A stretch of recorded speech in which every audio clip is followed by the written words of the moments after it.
Você aí já deve ter se perguntado o que fazer numa audiência de instrução, como se preparar para uma audiência de instrução criminal.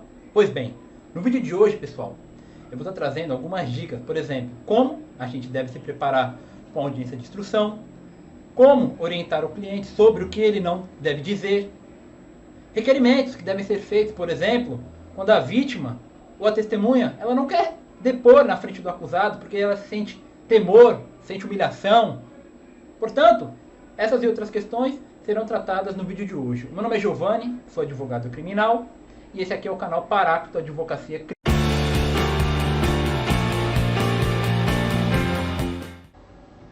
Pessoal, a gente sabe, né, que para ter uma preparação decente, uma preparação técnica, requer um tempo.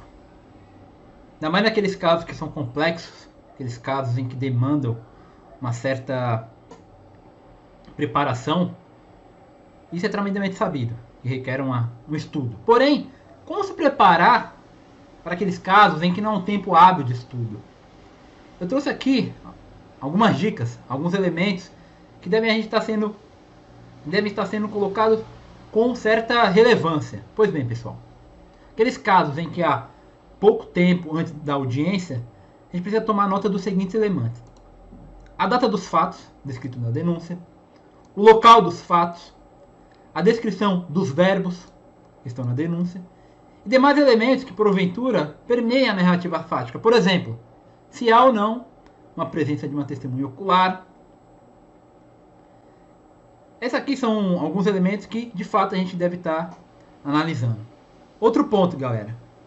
Postura da defesa. A postura da defesa, ela pode ser tanto de interrogador quanto de entrevistador.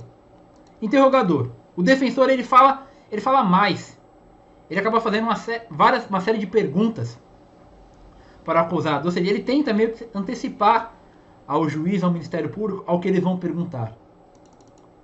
Ao passo que a postura de entrevistador, ele pergunta de maneira aberta sobre os fatos para o acusado, permitindo que o acusado, nesse momento, discorra de maneira mais livre sobre os fatos, a narrativa. Porque quando a gente está numa postura de interrogador, a gente pergunta perguntas específicas. Ocorreu de noite? Ocorreu às 11 horas? Ele estava de camisa tanto? Não, mas foi uma postura de entrevistador. A gente deixa que o acusado ele narre os fatos de maneira livre. Continuando, pessoal. Orientação sobre o que falar. O resumo da denúncia a gente vai apresentar para o acusado. A gente vai apresentar as provas do processo.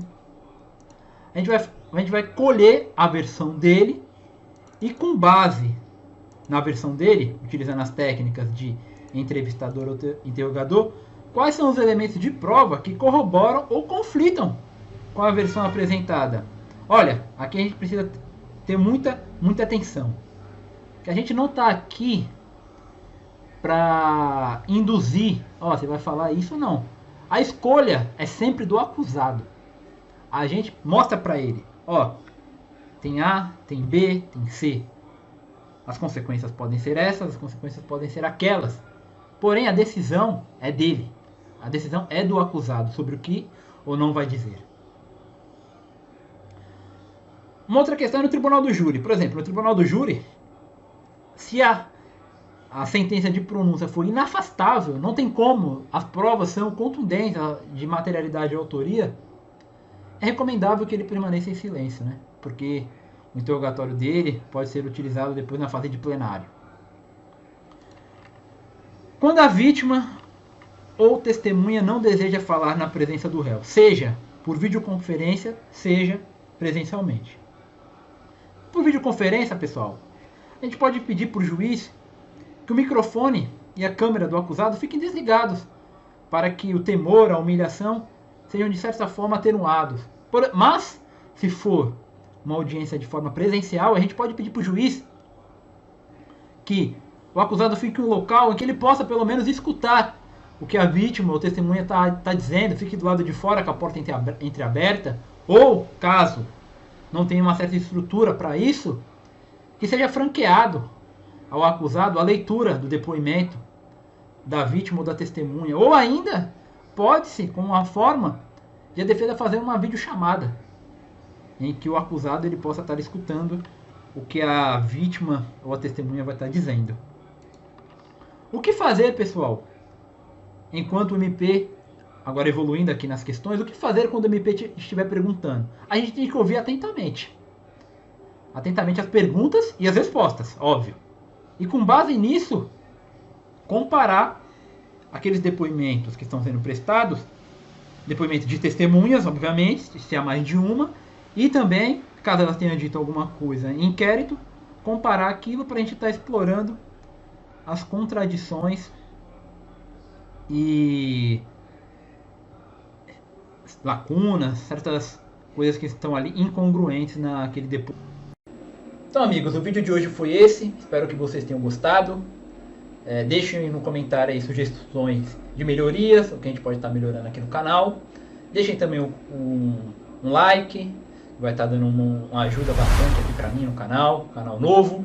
Peço que vocês se inscrevam, peço também que vocês compartilhem, porque isso é uma forma de estar ajudando aqui na criação de novos conteúdos. Então, o vídeo de hoje foi esse e até a próxima.